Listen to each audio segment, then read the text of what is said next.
Iran versus Israel ಯುದ್ಧದಿಂದ ಭಾರತಕ್ಕೆ effect ಆಗೋದು fix ಅನ್ನೋ ಪ್ರಶ್ನೆಯನ್ನ ನಾವು ಆರಂಭದಲ್ಲೂ ಕೂಡ ತಗೊಂಡಿದ್ವಿ. ಅದನ್ನ ಚರ್ಚೆ ಕೂಡ ಮಾಡ್ತಾ ಇದ್ವಿ. ಅದನ್ನ ಕಂಟಿನ್ಯೂ ಮಾಡ್ಕೊಂಡು ಹೋಗೋಣ. ಮುಂದಿನ ವಾರ ಯುದ್ಧದ ಎಫೆಕ್ಟ್ ಗೊತ್ತಾಗುತ್ತೆ ಅಂತ ಹೇಳಲಾಗ್ತಾ ಇದೆ. ಪೆಟ್ರೋಲ್ ಮತ್ತು ಡೀಸೆಲ್ ದರದಲ್ಲಿ ಹೆಚ್ಚಳ ಆಗೋ ಸಾಧ್ಯತೆ ಇದೆ. ಪೆಟ್ರೋಲ್ ಪ್ರತಿ ಲೀಟರ್ಗೆ 3 ರಿಂದ 5 ರೂಪಾಯಿ ತನಕ ಏರಿಕೆ ಆಗುವ ಸಾಧ್ಯತೆ ಇದೆ ಅಂತ ಇದ್ದಾರೆ ಆರ್ಥಿಕ ತಜ್ಞರು. ಈಗ ಪ್ರತಿ ಪೆಟ್ರೋಲ್ ಬ್ಯಾರೆಲ್ಗೆ $5 ರಿಂದ $10 ಏರಿಕೆ ಆಗೋ ಸಾಧ್ಯತೆ ಇದೆ ಅಂತಿದ್ದಾರೆ. ಅದರ ನಡುವೆ ಇರಾನ್ ವರ್ಸಸ್ ಇಸ್ರೇಲ್ ಅಂತ ತಗೊಂಡಾಗ ಇಬ್ಬರ ನಡುವೆ ಸ್ಟ್ರಾಂಗ್ ಯಾರು? ಇರಾನ್ ಕಂಡ್ರೆ ಇಸ್ರೇಲ್ ಮತ್ತು ಅಮೆರಿಕಕ್ಕೆ ಯಾಕೆ ಸಿಟ್ಟು? ಇದನ್ನ ನೋಡ್ತಾ ಹೋಗೋಣ ನಾವು. ಇಸ್ರೇಲ್ ಅಮೆರಿಕಕ್ಕಿಂತ ಇರಾನ್ ಸಖತ್ ಸ್ಟ್ರಾಂಗಾ? ಒಬ್ಬಟ್ಟಿಯಾಗಿ ಹೋರಾಡ್ತಾ ಇದೆಯಲ್ಲ.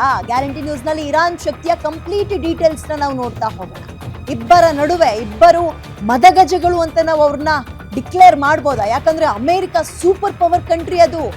ಅದಕ್ಕೀಗ ಇಸ್ರೇಲ್ ಸಪೋರ್ಟ್ ಕೂಡ ಇಸ್ರೇಲ್ ಅಮೆರಿಕದ ಸಪೋರ್ಟ್ ತಗೊಂಡು ಅಲ್ಲಿಯ ಸರ್ವೋಚ್ಚ ನಾಯಕ ಅಂತ ಅನಿಸ್ಕೊಂಡಿದ್ದ ಖಮೇನಿಯನ್ನ ಬಂಕರ್ನಲ್ಲಿ ಅಡಗಿದ್ರು ಕೂಡ ಬಿಡ್ಲಿಲ್ಲ. ಬಂಕರ್ ಬಸ್ಟರ್ ಅನ್ನುವ ಎಕ್ವಿಪ್ಮೆಂಟ್ ಅನ್ನ ಬಳಸಿ ಖಲಾಸ್ ಮಾಡ್ಬಿಟ್ರು. ಹಂಗಂದ ಮಾತ್ರಕ್ಕೆ ಇರಾನ್ನ ಸಾಮರ್ಥ್ಯ ಎಷ್ಟು, ಇಸ್ರೇಲ್ನ ಸಾಮರ್ಥ್ಯ ಎಷ್ಟು? ಅಂಡ್ ಇವರಿಗೆ ಅಮೆರಿಕ ಕಂಡ್ರೆ ಯಾಕೆ ಸಿಟ್ಟು? ಭೌಗೋಳಿಕವಾಗಿ ಮಾತ್ರನ, ನ್ಯೂಕ್ಲಿಯರ್ ವಿಚಾರವಾಗ? ಅವನನ್ನು ನೋಡ್ತಾ ಹೋಗೋಣ. ತುಂಬಾ ಜನ ಅನ್ಕೋಬಹುದು ಅಮೆರಿಕ ಯಾಕೆ ಹೋಗ್ತದೆ ಮೂಗ್ ತೂರಿಸ್ಕೊಂಡು ಅಂತ.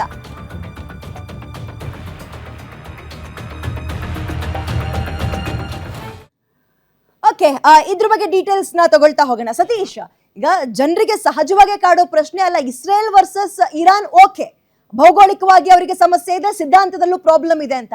ಅಮೆರಿಕ ಯಾಕೆ ಎಂಟ್ರಿ ಕೊಡುತ್ತೆ ಇದರಲ್ಲಿ ಎನ್ನುವ ಪ್ರಶ್ನೆ ಇದೆ. ಸೊ ಕಂಪ್ಲೀಟ್ ಆಗಿ ಅವರ ಸಾಮರ್ಥ್ಯ ಮತ್ತು ಯುದ್ಧ ಯಾಕೆ ಅನ್ನೋದ್ರ ಬಗ್ಗೆ ನೀವು ಡೀಟೇಲ್ಸ್ ಕೊಡ್ತಾ ಹೋಗೋದಾದ್ರೆ ಸತೀಶ್. ವಿದ್ಯಾ, ಒಂದು ಇರಾನ್ನಲ್ಲಿ ಎಲ್ರಿಗೂ ಗೊತ್ತಿರೋದಂತೆ ಒಂದು ಅಲ್ಲಿನ ತೈಲ ನಿಕ್ಷೇಪಗಳು ಅದು ಅತಿ ಹೆಚ್ಚಿನ ಸಂಪನ್ಮೂಲ ಇರ್ತಕ್ಕಂಥ ದೇಶ. ಅದರ ಮೇಲೆ ಸಹಜವಾಗಿಯೇ ಇಸ್ರೇಲ್ ಹಾಗೂ ಅಮೆರಿಕಾಗೆ ಕಣ್ಣಿದೆ. ಅಮೆರಿಕ 1979ರಿಂದ ಈ 79ರೇನು ಕ್ರಾಂತಿ ಆಯಿತು, ಮಿಡ್ಲ್ ಈಸ್ಟಲ್ಲಿ ಕ್ರಾಂತಿ ಆಯಿತು, ಇಸ್ಲಾಮಿಕ್ ದೇಶಗಳ ಕ್ರಾಂತಿ ಆಯಿತು.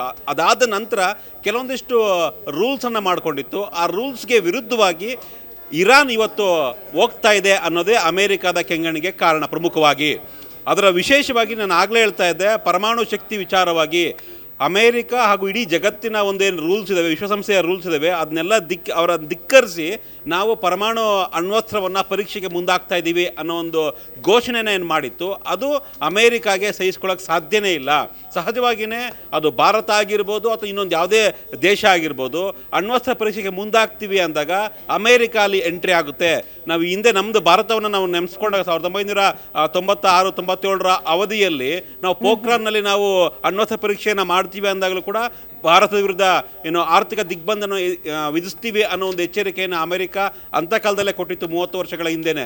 ಸೊ ಈಗ ಇರಾನ್ನ ಪರಿಸ್ಥಿತಿ ಕೂಡ ಅದೇ ರೀತಿ ಆಗ್ತಾ ಇದೆ. ಇರಾನ್ಗೆ ಸಾಕಷ್ಟು ಬಾರಿ ಅಮೆರಿಕ ಎಚ್ಚರಿಕೆಯನ್ನು ಕೊಟ್ಟಿತ್ತು, ಯಾವುದೇ ಕಾರಣಕ್ಕೂ ಅಣ್ವಸ್ತ್ರ ಪರೀಕ್ಷೆಯನ್ನು ಮಾಡಬಾರ್ದು. ಅಣ್ವಸ್ತ್ರ ಪರೀಕ್ಷೆ ಮಾಡಿ ಅದರಲ್ಲಿ ಸಕ್ಸಸ್ ಆದರೆ ಅಮೆರಿಕವನ್ನು ಎದುರಿಸುವಂಥ ಶಕ್ತಿ ಇರಾನ್ಗೆ ಬರುತ್ತೆ. ಹೀಗಾಗಿ ಇರಾನ್ನ ಈ ಒಂದು ಪರೀಕ್ಷೆಗಳಿದ್ದಾವೆ, ಅದಕ್ಕೆ ಸಹಿಸ್ಕೊಳ್ಳೋಕ್ಕೆ ಸಾಧ್ಯನೇ ಇಲ್ಲ ಅಮೆರಿಕ.